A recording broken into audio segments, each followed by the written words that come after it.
पुढे पेलता येईल का? त्यामुळे मला आपल्या सर्वांना विनंती करायची की बाकी सगळे विषय बाजूला ठेवा. आपल्या तुळजापूरचा विकास कोण करू शकतं? आपल्या तुळजापूरचा कायापालट कोण करू शकतं?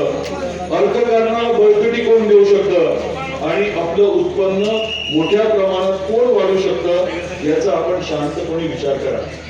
केंद्रात आपलं सरकार आहे, राज्यात आपलं सरकार आहे, नगर परिषद आपली येणारच आहे आणि या 3 इंजिनच्या सरकारच्या माध्यमातून आपण हे सर्व कायापालट काम करणार आहोत. काही लोक मुद्दा उपस्थित करत होते की एकाच बाजूने विकास होणार. खरं तर इतकी लोकशाही जी आपण या वेगवेगळ्या प्रक्रियेच्या माध्यमातून राबवतोय इतर कुठे जास्त दिसत नाही. जो काही आराखडा आपण तयार केला तो आईच्या दारात आपण मोठी स्क्रीन लावून जनतेसमोर मांडला. आपण विनंती केली की तुमच्या काही सूचना असतील, तुम्हाला काही बदल पाहिजे असतील तुम्ही सांगा.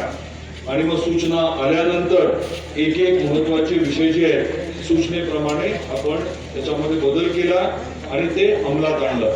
सगळ्यात महत्वाची आपली मागणी काय होती? काय मागणी होती? महाद्वारातून प्रवेश, महाद्वारातून प्रवेश आणि महाद्वाराजवळ दर्शन मंडप, दोन्ही गोष्टी आपण मान्य केल्या. अजून काय मागितलं? अजून म्हटले की मागच्या बाजूला म्हणजे आरतवाडीच्या बाजूला आम्हाला फक्त रस्ता पाहिजे नीट करून, बाकी इतर गोष्टी आम्हाला नको आहे. बरोबर आहे, ते सुद्धा आपण मान्य केलं. अजून काय म्हटले की तुम्ही नेमके विधी कुठे करणार आहात, पूजा कुठे होणार आहे, ठिकाण सांगा. मी म्हटलं लेखी प्रश्न विचारा, त्याची आम्ही लेखी उत्तर देऊ. प्रत्येक प्रश्नाचं उत्तर आपण लेखी दिलंय. कुठला विधी कुठे होणार आहे, कुठली पूजा कुठे होणार आहे, आणि तुम्हाला अजून काही सुचवायचं असेल तर बिलकुल तुम्ही सांगा.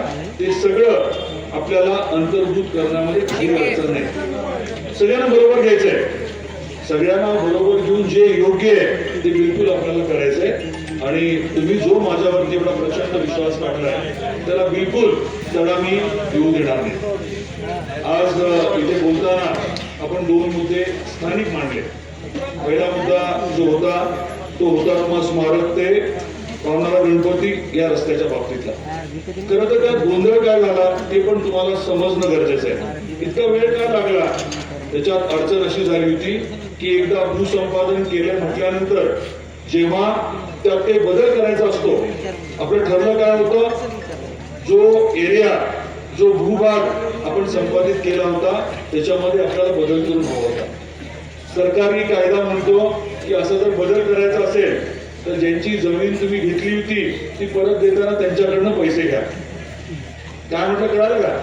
म्हणजे या रस्त्याच्या एका बाजूला जी जमीन आपण घ्यायचं ठरवलं होतं आणि आता त्याच्यामध्ये बदल करून आपण जो काही एक्स्ट्रा जमीन घेणार होतो तर सरकारी नियम म्हणत होता की त्या लोकांकडनं पैसे तुम्ही घ्या. हे कळालं की नाही? म्हणजे तुळजापूरकरांकडनं पैसे शासनाने पहिले घ्यायचे आणि मग नंतर त्या रस्त्याच्या भूसंपादनाची प्रक्रिया परत करायची. कोण कोण पैसे द्यायला तयार होतं इथलं?